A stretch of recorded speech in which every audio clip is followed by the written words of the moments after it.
When they came into town, every sign pointed to what could happen there. Every indication told them to leave, but they stayed. They stayed, and it became too late to leave, too late, as the clock approached midnight.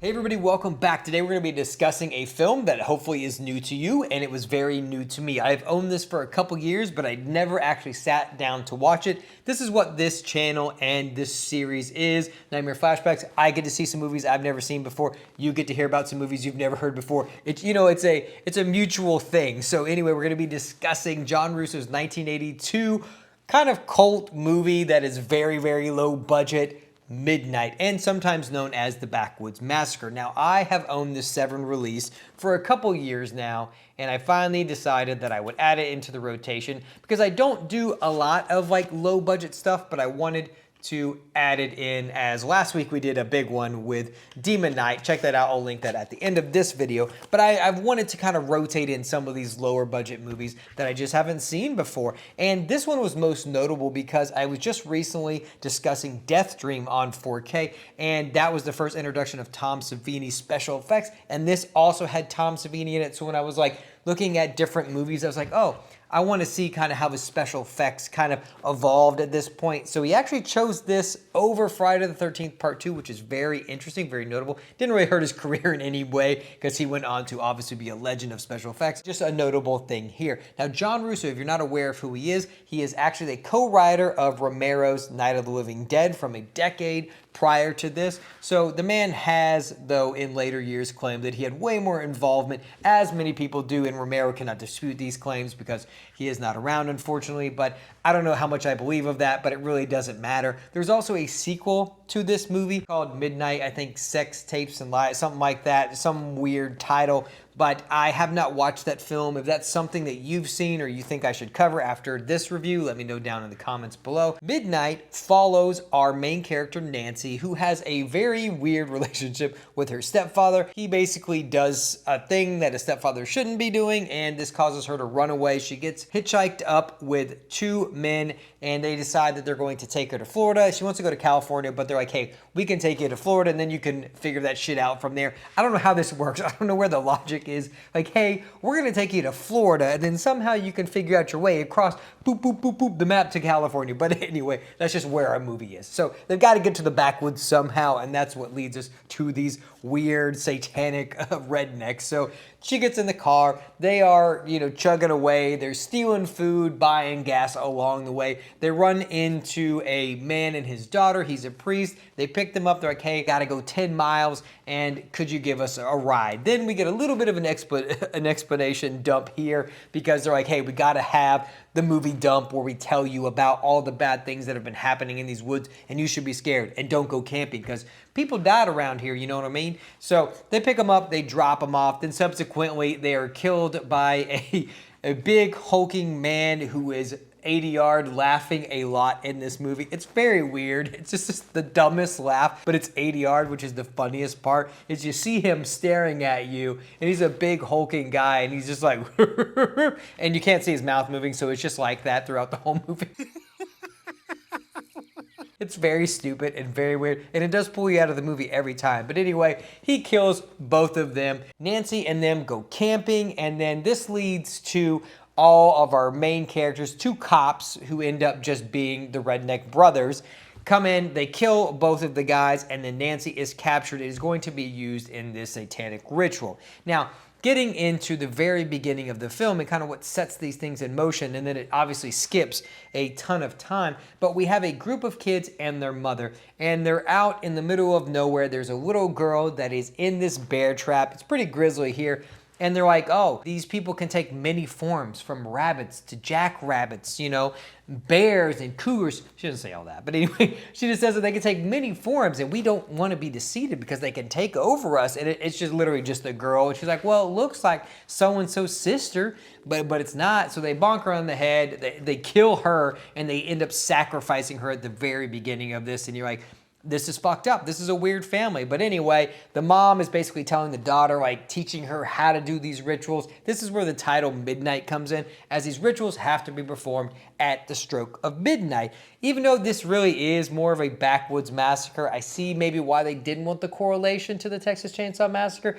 I don't know. Midnight is a more interesting title, but also really doesn't fit in other than that one small detail in the film where like these rituals take place at midnight. Where we are in the present is basically these characters grown up. So they're trying to get these 3 girls captured so that way they can have these rituals on different days leading up to the inevitability of sacrificing one on Easter Sunday. I'm trying to get all these dates there because they're talking about, well, we can have one by Good Friday. And the sister's like, no, you already killed one. So I guess they had captured 2 girls at one time. And one of the guys, we're going to call him Cletus. I know that wasn't his name, but I'm going to call him Cletus because it just makes me think of The Simpsons. So we're going to call him Cletus. He killed one of them because he got mad because she fought back. So they've only got 2 girls, which is Nancy and another girl, Gwen. And so they've got to go out and find them. So they just go out and find a random girl, Sharon. She's just in the backyard. You know, her first mistake was playing Frisbee with her husband. Who plays Frisbee this day and age? You know, they're just like having a ball. Like they got a pool. I don't know. They got distracted. She was calling him in for food and then they're playing Frisbee. They deserve to die, I guess. Anyway, they take her back. They sacrifice her. One notable thing that is very interesting about this, which kind of reminds me of Grandpa from the Texas Chainsaw Massacre, although he is very much alive, is that this mother, when they go up, they're like talking about all these things with mother. We got to clean for mother and all of that. The one son who's got his little mutton chops here, bald head, not too bright, goes up there and wants to talk to her, and it turns out that she is actually dead. Even though she's speaking to them, which she's probably not, she is dead. Great special effects by Tom Savini here as well. She's just all rotted out. He's talking to her, and you're just like, this woman is dead. Is clearly, she's been dead for a while too, you know. They're talking to their dead mother, who is basically, I guess, from the grave talking to them because they're weirdos and they think they can live forever. So they are sacrificing these people and then drinking their blood for Satan. But clearly they're not living forever because the mother died. So very much that their scripture and their faith has gone askew here and things are not going according to plan. The one thing that changes and what kind of changed for me is that in this movie is that I didn't suspect this plot line to come in at the end. I don't know if it really like justifies this guy at the end, but our stepfather from the beginning who was getting a little creepy, wanting Nancy to take her clothes off, and basically like manipulates the mom into being like, no, it's actually Nancy that's the creepy one, and she ran off because she's basically a slut. That's basically what he's implying. I'm not saying she's a slut. That's what the stepdad is implying here, in that she's like raunchy and is like off with these other, you know, finagling these other people. And she got in a van and she went away. She's probably fine. She's very promiscuous.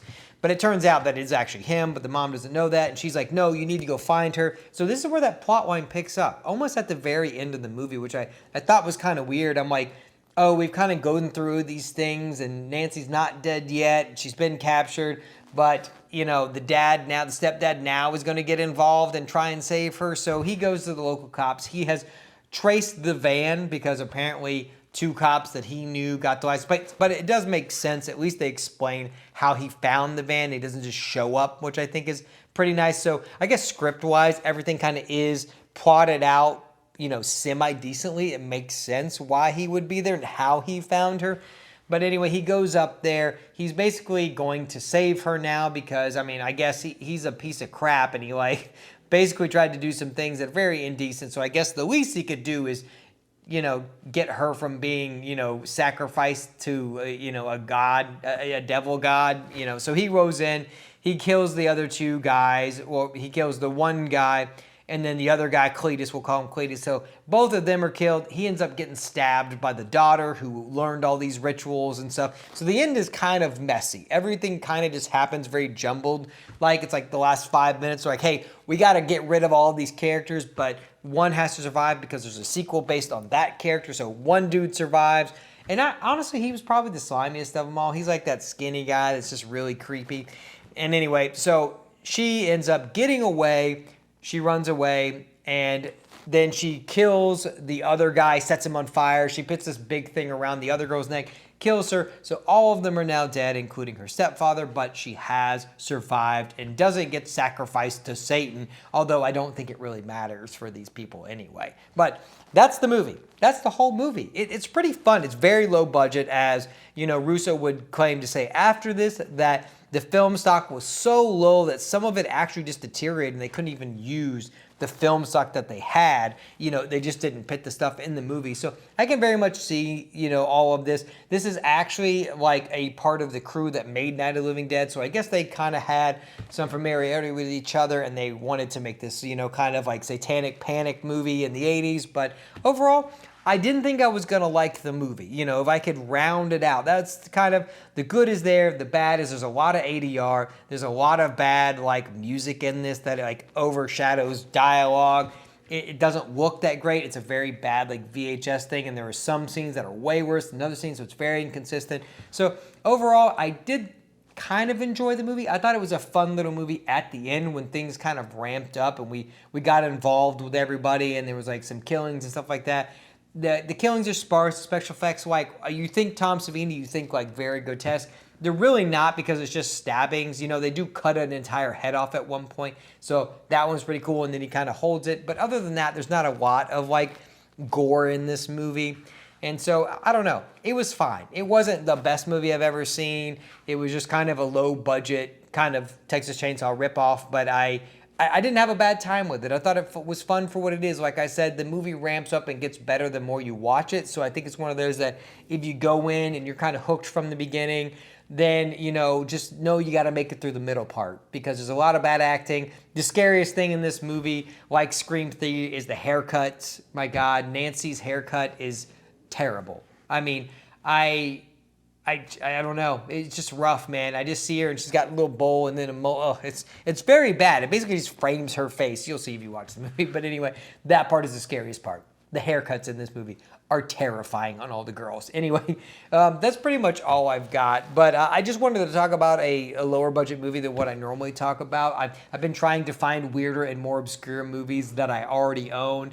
So if you've got any recommendations, definitely let me know in the comments down below. If you've seen this film, what do you think about it? Do you like it? Do you not like it? What do you think about John Russo? If you've seen the sequel to this movie and you think I should watch it and cover it on the channel, let me know that as well. But that's all I've got. If you like what we do here, consider becoming part of the collective. I'm going to link some videos for you at the end as always, and I'll talk to you guys in my next review.